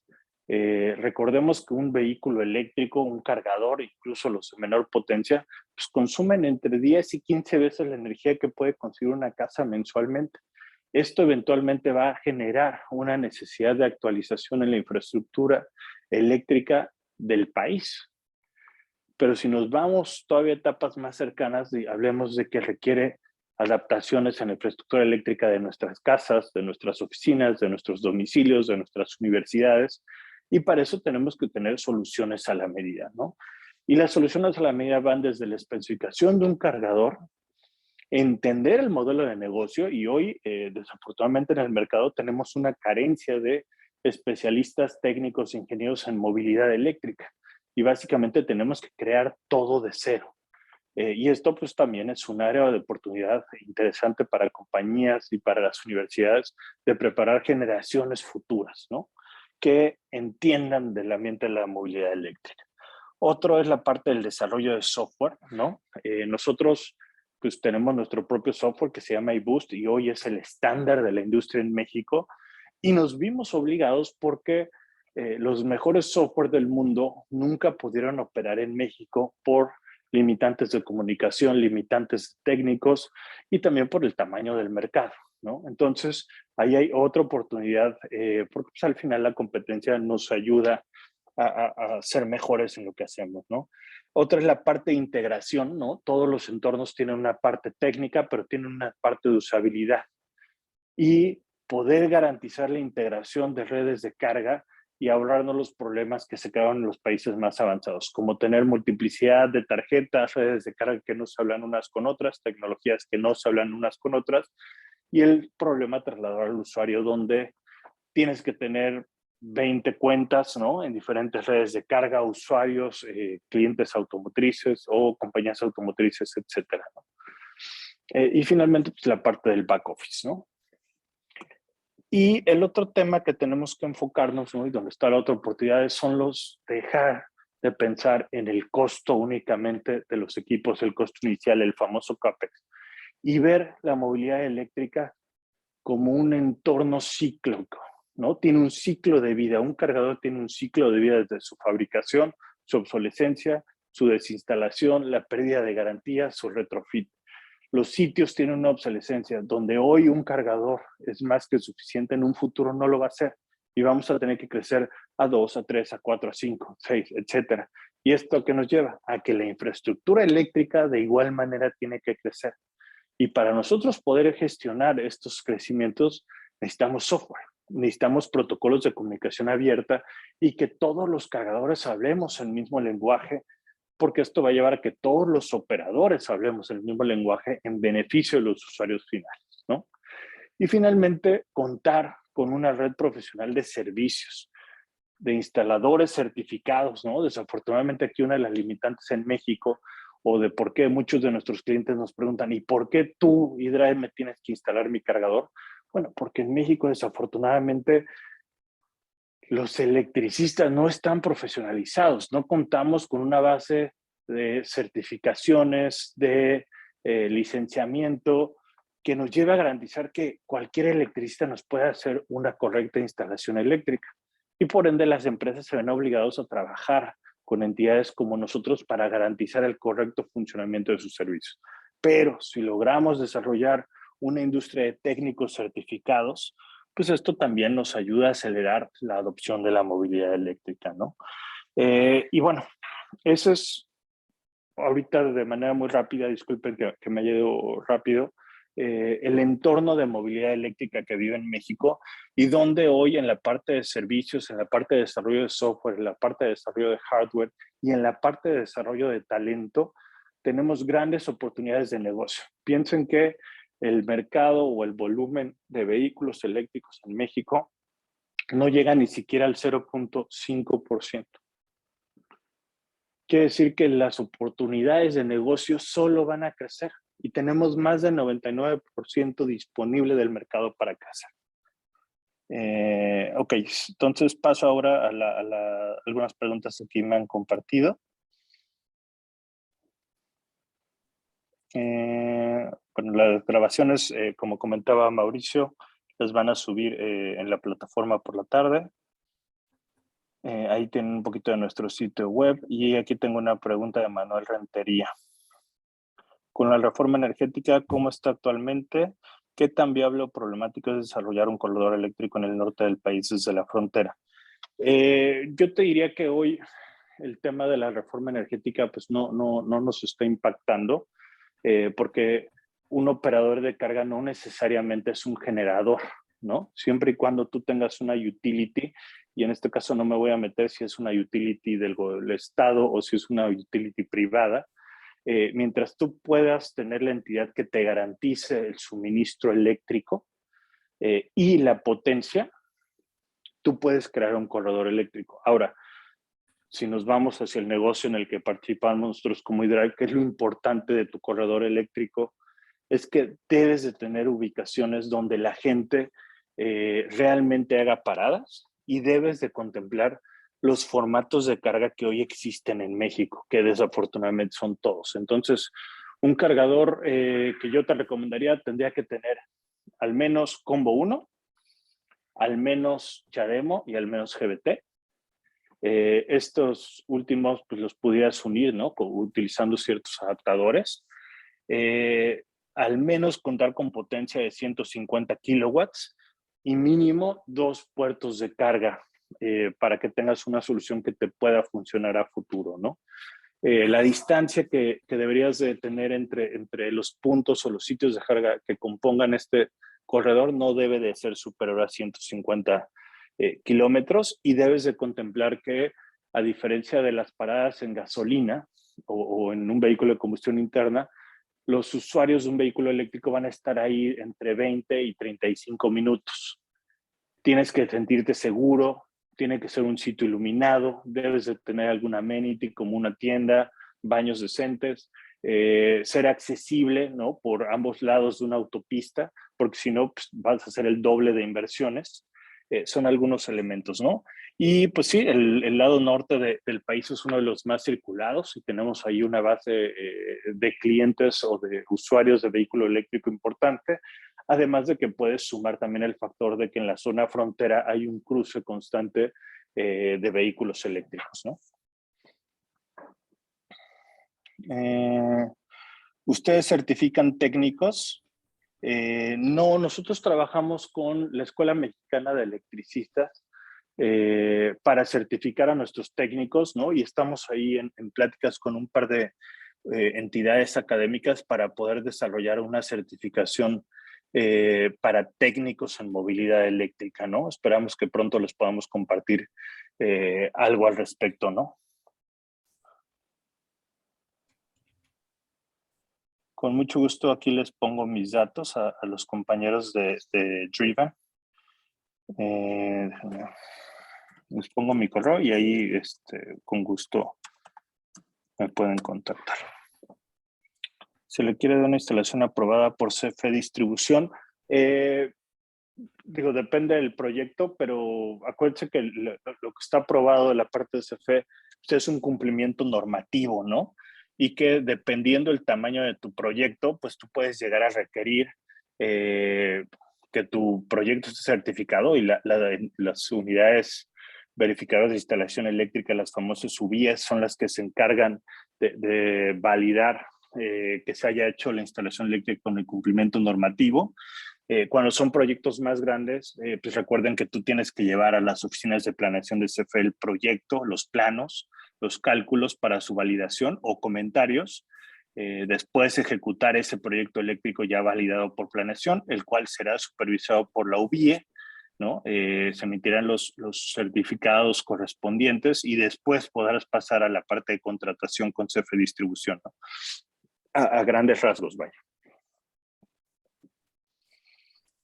Excelente, Daniel. Pues me parece que al menos en las preguntas del chat ya fueron contestadas todas. Aquí hay una pregunta en preguntas y respuestas. ¿Qué opinan de la entrada de los chinos y el estándar GBT? Ok. Yo te diría que, bueno, primero solemos referirnos a las marcas chinas como si fueran productos de no la más alta calidad, y esto está cambiando abismalmente, ¿no? Las compañías fabricantes de origen chino se han enfocado, han dejado, digamos, un poco de lado la parte de combustión interna y se han enfocado en electrificación. y me parece que lo están haciendo muy bien desde un punto de vista de calidad del producto, ¿no? Hoy tú te puedes subir a un vehículo Jack y ver la diferencia de los primeros vehículos chinos, ¿no? Que se comercializaron hace algún tiempo en México, por ahí por una cadena como Electra, ¿no? Seguramente sabrán de cuáles hablo. A lo que tienes hoy es una diferencia abismal en la calidad, ¿no? Programas donde también lo puedes ver, pues no sé, Ride Holding the Beat, pues puedes ver que están utilizando vehículos Tesla y vehículos Jack, y eso te habla de la calidad del producto, ¿no? Creo que están teniendo desarrollos importantes. No se les olvide que hoy el mercado con vehículos eléctricos más grande del mundo es el mercado chino, y por ende su desarrollo está siendo más acelerado, y también están teniendo más oportunidades de hacer prueba y error reales, ¿no? En escenarios reales, tanto en transporte público, transporte de mercancías, vehículos pesados, pasajeros, micromovilidad, etcétera, ¿no? ¿Qué es lo que opino sobre el tema del estándar GBT? Pues mira, responde a dos cosas. Uno, a que en México nos tardamos en la estandarización. Hoy tenemos SAE, tenemos tenemos todos los formatos, ¿no? Incluso más recientemente con la entrada de Renault Kangoo, ya también tenemos los formatos europeos, y esto complica pues el mercado sin duda, ¿no? Lo que deberíamos es buscar una estandarización y que cada punto de carga pudiera funcionar para todos los vehículos que existen en el mercado, como lo está haciendo la Unión Europea, o como lo hace China en su mercado doméstico, o como lo hace Estados Unidos, ¿no? Deberíamos de buscar la estandarización total en el mercado, y eso es un tema pues, que tiene pendiente las entidades regulatorias, ¿no? Al final nosotros también como desarrolladores de red, distribuidores de cargadores, nos complica, porque en lugar de tener un solo producto y poder hacer economías de escala, nos vemos obligados a tener multiplicidad de productos que nos ayudan a disminuir los costos, ¿no? Y que complican a los usuarios finales el migrar de una marca automotriz a otra, sabiendo que pueden utilizar toda la infraestructura de carga disponible, y crean mercados secundarios como el de los adaptadores, ¿no? De conectores. Estos adaptadores en su mayoría no son soportados por las marcas automotrices y pues por ende pueden tener impactos en garantías, ¿no? Perfecto. Me parece que eso, son todas las preguntas. Ya saben que si tienen otra pregunta podríamos abrir el micrófono, pero me parece que es todo, Daniel. Excelente Perfecto. presentación, muy clara, y bueno, pues te agradecemos también tener ahí el contacto que le ofreces a los participantes. Seguro más adelante puede haber una interacción mucho más cercana y productiva. Claro que sí, lo que necesiten estamos a la orden, ahí tienen mi correo, ahí me encuentran para cualquier información, duda o comentario que necesiten. Les agradezco muchísimo la invitación y el tiempo, y bueno, pues esperamos que esta sea una de muchas pláticas que podamos tener en conjunto. Sí, cómo no, esperamos eso también, entonces estamos en contacto. Perfecto. Hasta luego, Estén muy muchas bien. gracias. Hasta luego. Muy bien, pues agradecemos a todos los participantes que hayan estado aquí en este webinar. Tengo un anuncio rápido que hacer y es respecto a la beca Mujeres por la Sostenibilidad que tenemos aquí en NRU. Les voy a compartir rápidamente mi pantalla para que vean de lo que les estoy hablando. Ahora, aquí está. Bueno, ustedes se pueden nru.org. Y bueno, esta beca tiene que ver con las oportunidades que el reto en el acceso a la educación de calidad involucra también disminuir estas brechas de conocimiento y educación. Y realmente es una beca a la que pueden aplicar cualquiera de ustedes, mujeres que nos escuchan. Pueden meterse aquí. El objetivo justamente es reducir estas brechas. A través de esta beca, diversas entidades que quieran ser parte de esta iniciativa otorgarán becas del 100% para que el mayor número de mujeres accedan sin costo alguno a los diferentes programas educativos y de profesionalización que nos ofrece NRU, que les ofrecemos nosotros. Entonces, bueno, esta es una iniciativa para buscar la inclusión, para fortalecer la inserción en el mercado laboral, generar externalidades positivas y potenciar a las mujeres que ya están dentro del sector, ¿no? Entonces, bueno, les pedimos por favor que chequen esta información. Aquí están todos los datos necesarios sobre patrocinios y qué necesitan hacernos llegar para solicitar una beca, ¿no? En este contexto. En fin, esto es todo por hoy, por este webinar. Agradecemos mucho la participación del público y los esperamos nuevamente. Esténse pendientes de los cursos que ofrecemos aquí en NRU. Próximamente, como ya dijo Arno, tendremos uno de hidrógeno verde. Y en la página en general también pueden ubicar muchos más cursos y webinars próximos para NRU, que será un placer tenerlos entre nosotros. Sin más, les deseo una feliz semana. Tenemos ahí, bueno, pues los contactos y en breve les haremos llegar o les compartiremos la presentación de Arno. Y bueno, cualquier cosa en nuestras redes sociales estamos para servirles. Muchas gracias y buen día. Hasta luego.